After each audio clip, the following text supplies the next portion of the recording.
The Business Review brings you top financial news, developments, influencing currencies, commodities, global commerce, tourism, and other economic events from around the globe.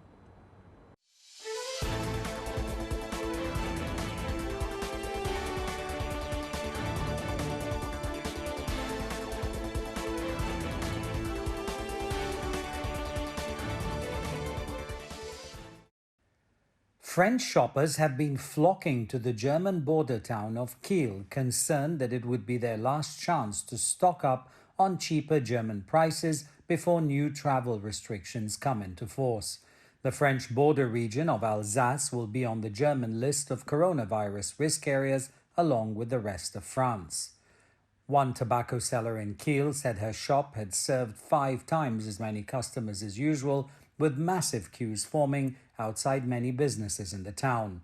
According to German rules, anybody entering the country from a risk area has to quarantine for at least 5 days. Only then can they be released if they have a negative test result. But Kiel's mayor stressed that exemptions are in place for commuters, school children, and couples and families living on either side of the border. The German states of Rhineland-Palatinate and Saarland and Baden-Württemberg, where Kiel is located, said they would be implementing the 24-hour regulation in regions bordering France.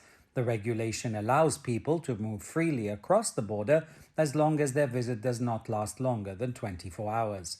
That means shopping trips will be allowed, but the news came too late for the concerned Alsace residents who waited in long queues to buy cigarettes, cosmetics, and groceries at significantly lower German prices. Many were apparently afraid of a return to measures implemented during the first wave of the virus. At one point in the spring, every land border in the open border Schengen area was shut or subject to heavy checks imposed in an effort to curb the spread of the virus. Authorities have stressed that they do not intend to close the French-German border this time around. China's non-financial outbound direct investment, or ODI, reached around $82.32 billion in the first 9 months of this year, seeing 0.6% year-on-year decrease and a narrowed drop. According to data released by the Ministry of Commerce, non-financial ODI by China's enterprises in countries along the Belt and Road Initiative reached $13.02 billion, up 29.7% year-on-year. The volume accounts for 16.5% of the total investment in the same period, 4.1 percentage points higher than last year. The value of newly signed contracts with BRI countries occupied 55.7% of that of all contracts signed with other countries in the first 9 months. From January to September, the non-financial ODI mainly focused on leasing and business services, manufacturing, wholesale and retailing, as well as business services, with that in the first 2 areas growing especially fast. China's contracted overseas engineering projects in the first 9 months of the year, valued at around $156.79 billion, increasing 4.5% year-on-year.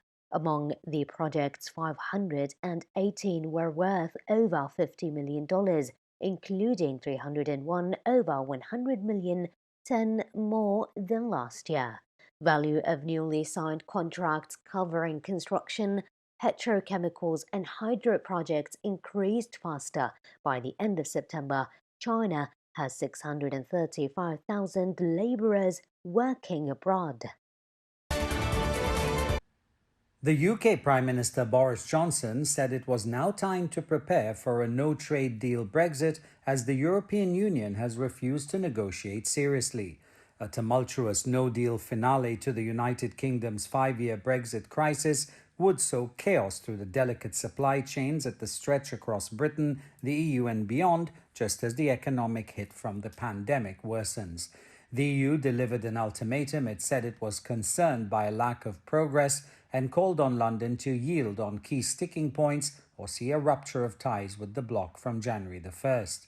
Johnson's remarks, which follow an EU demand that London make further concessions, may push Brexit towards chaos, though he still left open the possibility that the EU could change course and offer Britain a better deal. Restaurant owners and employees were angry after the Spanish region of Catalonia ordered new restrictions on their businesses to stem the spread of coronavirus. Under the new restrictions, restaurants across the wealthy northeastern region may only offer takeaway services and delivery until at least October 30th. Shops and gyms are also facing capacity limits. Catalan Hospitality Association FACESAM said the shutdown would hit some 30,000 establishments throughout the region, causing losses of up to €1 billion. Without government support, it estimates half of Catalonia's restaurants could be bankrupt by the end of the year. About 1,000 of hospitality workers gathered in Barcelona's St. Juan Square to protest a 15-day shutdown of bars and restaurants ordered by the Catalan regional government to contain a surge in COVID-19 infections sweeping across Spain. With just under 21,000 cases diagnosed in the past 14 days, Catalonia is Spain's second worst affected region after Madrid, where non-essential travel has been banned to bring down the spiraling caseload. Live streamer Sun Shaki holds a shiny red leather Louis Vuitton bag and smiles to the camera. Clad in the most fashionable attire to date, she's about to start a live stream promoting second-hand luxury products to some of her 6.5 million followers in the next minute. Originally a travel blogger, she switched to selling second-hand products on live streaming app Douyin in February after the pandemic broke out. Most of her customers are from the younger generation that is contributing to luxury spending. Millennials, who believe that possessing a brand name product, even if it's second-hand, signifies an upgrade to their lifestyle. Sun is among thousands of live streamers in the robust growing industry of second-hand products. As one of her many gigs, Sun promotes products for Plum, a Beijing-based company founded in 2017, which specializes in selling second-hand luxury goods. Every day, hundreds of staff examine the authenticity of piles of second-hand luxury goods, ranging from handbags to jewelry, at the company's headquarters. According to Plum's CEO, her business is booming since this year's sale have shifted from physical stores to online platforms like Plum, partially due to the pandemic. Chinese consumers have traditionally shunned buying second-hand goods out of concerns that the item might be fake. But in recent years, platforms such as Plum have launched in the country to bet on a mindset shift. Plum guarantees all products on its platform. A Louis Vuitton Speedy 25 monogram rated at 85% new was offering at $676 compared with $1,560 on the brand's homepage. A 90% new black Gucci GC Marmont small shoulder bag was sold at $727, while the official price is set at $2,250. The company sells via mini program on Tencent's popular WeChat messaging platform, as well as a standalone app, and also extensively uses live streaming personalities to help promote its products, which in China has been an extremely popular channel for brands and internet users to shop.